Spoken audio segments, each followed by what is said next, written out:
So, okay, so let's do row number 2. And here that's going to be starting from this binary number. And first of all, we have to convert it to a decimal. So again, right, I'm basically going to write down my number, which is 4 ones and then 4 zeros. And the very first thing that I do is a times 2 on the bit shift. And maybe I'll be a little bit lazy and say 4 ones, 3 zeros, and not necessarily write down the 0b and the 0x and all that stuff every single time.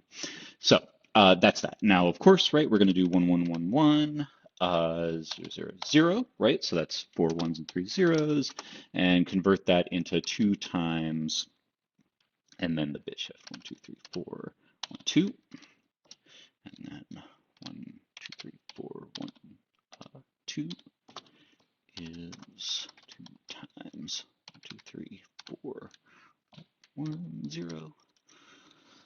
3, 4, 0 turns into 2 times 1, 2, 3, 4.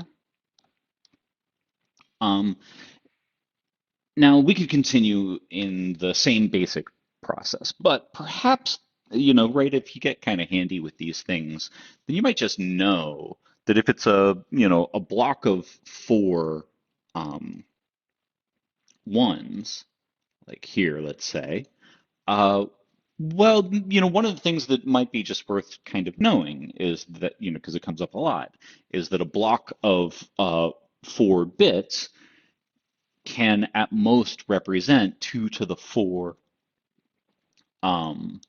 minus 1. So that's 2 to the 4 is 16, minus 1 is 15. So this has to be 15, right? Like, because this is the maximum number that can be represented by 4 bits. And so since that maximum number represented by 4 bits is 2 to the 4 minus 1, which is 15, that must be the number 15, right? We could continue with the algorithm that we had been using, but maybe and I think I would prefer to explain it as just 2 times 15. And that's the same thing as 30, so that's nice to know.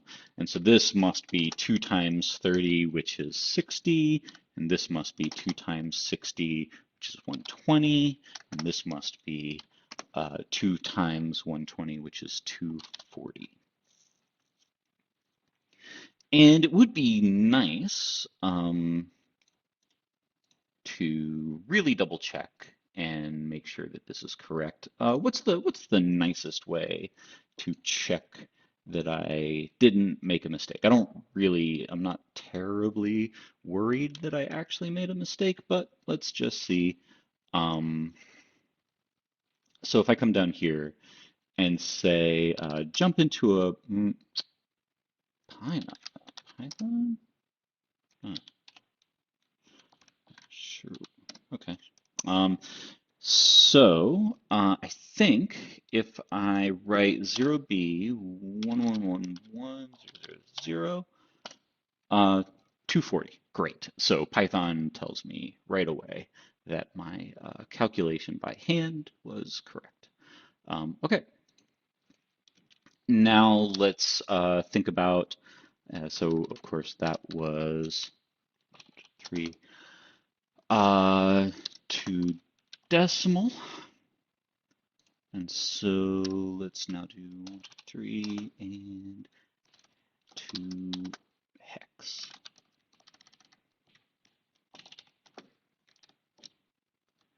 Okay.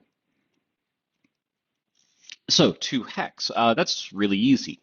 We already know that this is 15, and we already know that 15 gets encoded as F in hexadecimal. You could, try to reason through it or whatever, but right, again, the basic idea is that I'm just kind of chunking this into blocks of 4 bits, computing them into decimal, and then turning the decimal into the hex code. So again, a block of 4, we already said, is 4 ones is 15, and that's the decimal.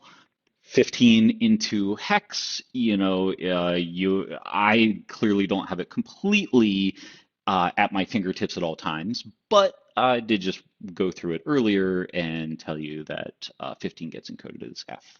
So you just memorize that. Okay, so that turns into F. And as we've said elsewhere, a block of all zeros just turns into 0, whether that is decimal or hex. So that has hex code, right? So what would go here in the table is F0.